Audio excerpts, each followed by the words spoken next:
नमस्कार प्यारे दोस्तों, कर लो स्वास्थ्य अपनी मुट्ठी में। इस स्वास्थ्य माला के अंतर्गत आप सभी का मैं डॉक्टर दिलीप नलगे हृदय से हार्दिक स्वागत करता हूं। तो दोस्तों, आज हर कोई चाहता है कि हम स्वस्थ रहे।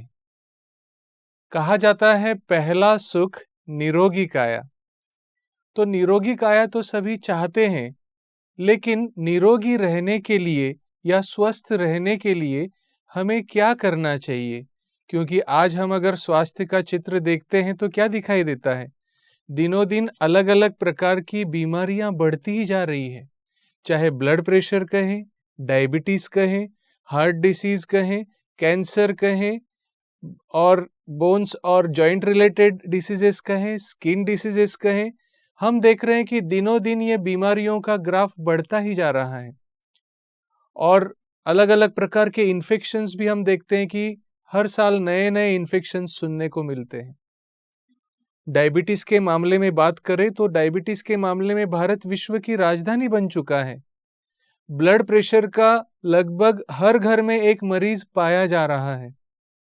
हार्ट डिसीज के मामले में भी अगर बात करें तो ये इतना तेजी से बढ़ रहा है, एक महामारी की तरह फैलता जा रहा है। कैंसर की पेशेंट्स की संख्या बढ़ रही है। आप सभी सुनते ही होंगे कि एक पूरी ही ट्रेन को कैंसर ट्रेन ऐसा नाम दिया जा रहा है। तो इसीलिए ये जो बीमारियां बढ़ती जा रही है, तो इसका कारण क्या है और इसका निवारण क्या है? क्या हम अपने आप को स्वस्थ नहीं रख सकते हैं इस समय में? तो चलिए आज इसी के ऊपर आपसे हम बात करेंगे कि कैसे हम स्वस्थ रह सकते हैं। प्यारे मित्रों, सबसे पहले तो हमें ये जानना बहुत जरूरी है कि जो हम प्राप्त करना चाहते हैं जीवन में वो है क्या। उसकी क्लैरिटी, उसकी स्पष्टता होना बहुत जरूरी है। जब हम अपने जीवन में संपूर्ण स्वस्थ रहना चाहते हैं तो संपूर्ण स्वास्थ्य क्या है, इसको समझना भी बहुत आवश्यक है। जब हम स्वास्थ्य की बात करते हैं तो मुझे आयुर्वेद में सुश्रुत संहिता में जो श्लोक दिया हुआ है, स्वस्थ व्यक्ति की परिभाषा दर्शाने वाला, वो याद आता है। उसमें महर्षि सुश्रुत जी कहते हैं, समदोषः समाग्निश्च समधातु मलक क्रियाः प्रसन्न आत्मेन्द्रिय मनः स्वस्थ इति अभिधीयते। अब ये तो संस्कृत में था, इसका मीनिंग ये है, समदोषः समाग्निश्च समधातु मलक क्रिया। ये जो पहली लाइन है ये हमारे शरीर के स्वास्थ्य को दर्शाने वाली है। समदोषः का अर्थ क्या है? आयुर्वेद में 3 दोष बताए गए हैं, शारीरिक दोष, जिनको वात, पित्त और कफ के नाम से जाना जाता है। तो ये वात, पित्त और कफ, ये जब बैलेंस में रहते हैं तो हम स्वस्थ रहते हैं, और इनमें जब असंतुलन पैदा हो जाता है तो हमें बीमारी हो जाती है। तो समदोषः का अर्थ है वात, पित्त और कफ ये तीनों बैलेंस में रहने चाहिए। समदोषः के बाद जो शब्द है वो है सम अग्नि। अब अग्नि क्या है? जैसे सामान्य भाषा में हम जिसको आग कहते हैं, तो बाहर की आग तो पता है, लेकिन शरीर के अंदर अग्नि कहाँ रहती है? तो उसको कहा जाता है जाठराग्नि, जो पेट में रहकर हम खाए हुए आहार का पाचन करती है, उसको पचाती है और उसका धातुओं में रूपांतरण करती है। तो ये जो जाठराग्नि है ये भी सही होना बहुत बहुत आवश्यक है। इसलिए दूसरे शब्द में बताया गया है सम अग्नि, अर्थात जाठराग्नि का सम होना, बैलेंस में होना, ये भी स्वस्थ रहने के लिए बहुत जरूरी है। उसके बाद जो शब्द आता है वो है सम धातु। अब धातु का अर्थ क्या है? तो जो शरीर का धारण करते हैं उनको धातु कहा जाता है। ऐसे 7 प्रकार के धातु हमारे शरीर में होते हैं। वैसे तो धातु मेटल्स को भी कहा जाता है, सोना, चांदी, तांबा, इनको, लेकिन हमारे शरीर के अंदर जो 7 धातु होते हैं वो कौन कौन से होते हैं? रस धातु, रक्त धातु, मांस धातु, मेद धातु, अस्थि धातु, मज्जा धातु और शुक्र धातु। ये 7 जो धातुएं हैं जो शरीर का धारण करते हैं, शरीर को बनाए रखते हैं, इनका बैलेंस में होना भी उतना ही जरूरी है हमें स्वस्थ रहने के लिए। और उसके बाद में जो लास्ट में शब्द आता है वो है मलक क्रिया। अब मलक क्रिया माना क्या? हम सभी जानते हैं कि शरीर के अंदर जो हमारी एक्सक्रीटरी सिस्टम है, हम जो भी आहार खाते हैं उसको पचने के बाद मैला जो बाहर निकलता है, जिसको हम एक्सक्रीटा कहते हैं, या जो भी पुरुष कहते हैं उसको स्टूल कहते हैं, और मूत्र और पसीना, ये 3 तरह से वो शरीर से बाहर निकलता है। तो ये जो एक्सक्रीटरी सिस्टम है, ये भी बहुत सही ढंग से अपना काम कर रही है, तो ही हम शारीरिक रूप से स्वस्थ रह सकते हैं। तो ये तो हो गया शारीरिक स्वास्थ्य के बारे में। उसके आगे जो बताया गया है वो भी बहुत इंटरेस्टिंग है। उसके आगे महर्षि सुश्रुत कहते हैं प्रसन्न आत्मा। तो दोस्तों, जितना हमारा शरीर ठीक रखना आवश्यक है, ठीक रहना आवश्यक है, उतना ही हमारी आत्मा ठीक रहना ये भी बहुत बहुत आवश्यक है। आत्मा का प्रसन्न होना ये बहुत आवश्यक है। प्रसन्न आत्मा के साथ साथ दूसरा जो शब्द यूज किया है वो है प्रसन्न इंद्रियां। हमारी जो पंच ज्ञानेंद्रियां हैं, जिससे हम ज्ञान को ग्रहण करते हैं, जैसे आंखों के द्वारा हम देखते हैं, कानों के द्वारा सुनते हैं, जीभ के द्वारा टेस्ट करते हैं, नाक के द्वारा सूंघते हैं और स्किन के द्वारा टच करते हैं। तो ये जो 5 ज्ञानेंद्रियां हैं, ये भी प्रसन्न होना बहुत बहुत आवश्यक है।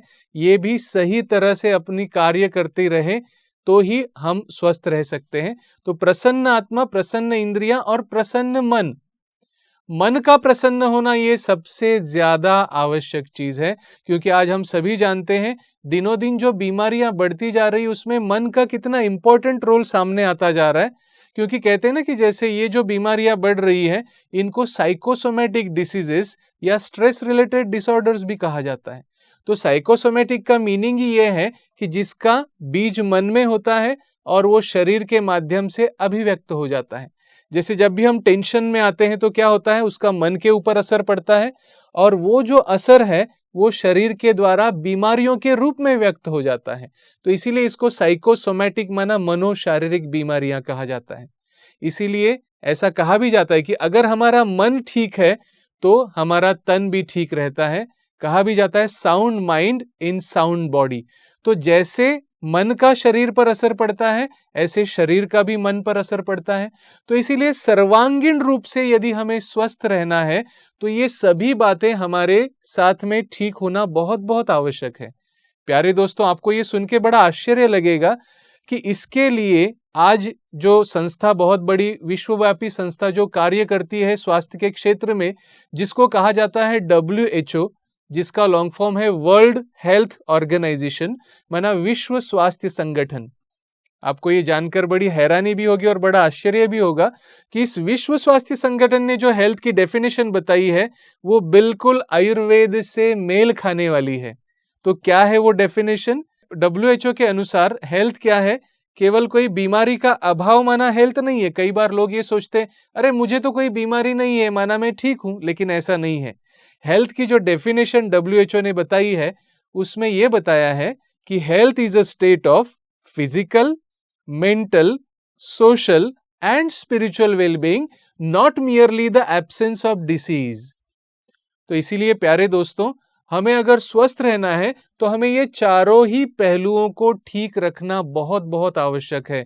इसमें जो पहला पहलू है वो है फिजिकल हेल्थ अर्थात शारीरिक स्वास्थ्य, दूसरा पहलू है मेंटल हेल्थ अर्थात मानसिक स्वास्थ्य, तीसरा पहलू है सोशल हेल्थ अर्थात सामाजिक स्वास्थ्य, और चौथा पहलू है स्पिरिचुअल हेल्थ अर्थात आध्यात्मिक स्वास्थ्य। अभी शारीरिक स्वास्थ्य के बारे में तो आप लोगों के अंदर अवेयरनेस रहता है। मैं देखता हूं कई लोग उसके लिए काफी सारी चीजें करते हैं। सुबह उठ के वॉकिंग भी करते हैं, फिटनेस के लिए बहुत अलर्ट भी रहते हैं, और जिम में जाके एक्सरसाइज भी करते हैं, काफी मामलों में अलर्ट रहते हैं। लेकिन शरीर को यदि स्वस्थ रखना है तो ये बाकी 3 पहलुओं को ठीक रखना भी बहुत जरूरी है।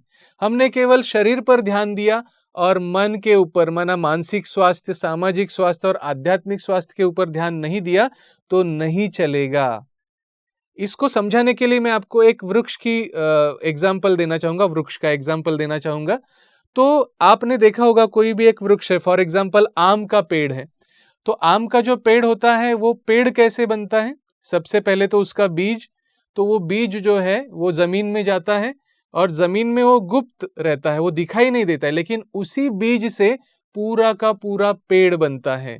और जब वो पेड़ बड़ा हो जाता है, उसकी कई सारी ब्रांचेस निकलती हैं, कई सारे उसके ऊपर आम लग जाते हैं, और वो जो पके हुए आम है वो सबको क्या करते हैं, आकर्षित करते हैं। हर कोई चाहता है कि मुझे वो मीठे मीठे आम खाने हैं। तो ये जो मीठे मीठे आम जो है वो सबको आकर्षित करते हैं।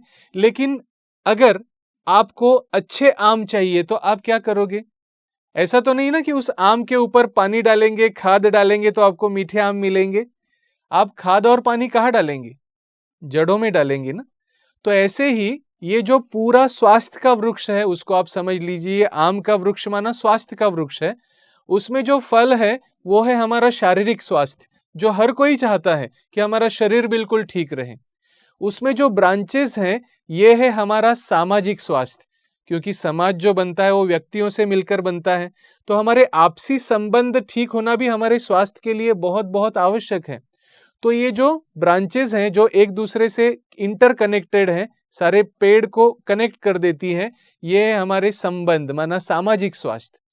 इसका जो स्टेम है, जो तना है, ये है हमारा मन माना मानसिक स्वास्थ्य। देखिए मन के अंदर अगर निगेटिविटी है, तनाव है, टेंशन है, तो स्टेम जो है उसमें भी अगर बीच के टिश्यूज में अगर ब्लॉक है तो जड़ें कितना भी वाटर और मिनरल्स एब्जॉर्ब कर लें, वो ऊपर आम के तक नहीं पहुंच सकता है, आम का नरिशमेंट अच्छे से नहीं हो सकता है। तो इसीलिए स्टेम भी क्लियर होना बहुत आवश्यक है। और जो जड़ें हैं जो दिखाई नहीं दे रही, लेकिन सारा का सारा पेड़ किसके ऊपर खड़ा है? उन जड़ों के ऊपर तो खड़ा है। तो वो जड़ें हैं हमारा आध्यात्मिक स्वास्थ्य। तो आध्यात्म या आत्मा भले ही हमें दिखाई नहीं देती है, लेकिन वो कितनी स्वस्थ है उसके ऊपर हमारी बाकी सारी बातें भी निर्भर करती है। तो इसीलिए प्यारे दोस्तों, अगर शरीर को भी ठीक रखना है तो हमारी आत्मा भी प्रसन्न होनी चाहिए, हमारा मन भी प्रसन्न होना चाहिए, हमारे संबंध अर्थात रिलेशंस भी सबके साथ अच्छे होने चाहिए। तब जाके हम शारीरिक रूप से भी सदा स्वस्थ रह सकते हैं। तो इसीलिए हम इस बात को अच्छी तरह से समझ के इसको अपने जीवन में जरूर उतारने का प्रयास करेंगे, क्योंकि ये जब हम समझते हैं कि इन सब बातों का हमारे शारीरिक स्वास्थ्य के साथ कनेक्शन है, तो निश्चित रूप से हमें स्वस्थ रहने में बहुत मदद मिलती है। क्योंकि जैसे मन के बारे में थोड़ा थोड़ा अवेयरनेस अभी आता जा रहा है, लेकिन मन के साथ साथ आत्मा और हमारे संबंध ये भी हमारे स्वास्थ्य के ऊपर असर डालते हैं, इसके बारे में उतना अवेयरनेस नहीं है। तो जब हम बात करते हैं हमारे संबंधों की, तो संबंध ठीक रखना क्यों आवश्यक है, मैं आपको एक एग्जाम्पल देना चाहूंगा। आजकल जो डायबिटीज का प्रमाण बढ़ता जा रहा है ना, उसका मुख्य कारण जब खोजने की कोशिश की तो पता चला कि संबंधों में जो कड़वाहट है, जो स्ट्रेस है रिलेशनशिप में, वो एक उसका मुख्य कारण है, जिसकी वजह से डायबिटीज के पेशेंट्स दिनों दिन बढ़ते जा रहे हैं। तो इसीलिए अगर हम अपने संबंधों को मधुर रखेंगे, अपने संबंधों को ठीक रखेंगे, तो ऑटोमेटिकली हमारे ब्लड शुगर भी नॉर्मल रहने में हमको मदद मिलेगी। तो प्यारे दोस्तों, इसी के साथ आपने आज ये समझ ही लिया होगा कि हमें अगर संपूर्ण स्वस्थ रहना है तो हमें ये चारों ही पहलुओं को समझकर इसको अपने जीवन में धारण करना होगा, और इनके ऊपर भी उतना ही ध्यान देना होगा जितना हम अपने शरीर के ऊपर ध्यान देते हैं। तो इसी के साथ आज हम आपसे विदा लेते हैं। आप जरूर इन बातों के ऊपर चिंतन करें, उनको जीवन में अपनाने का प्रयास करें। सदा स्वस्थ रहे, मस्त रहे, खुश रहे। ओम शांति।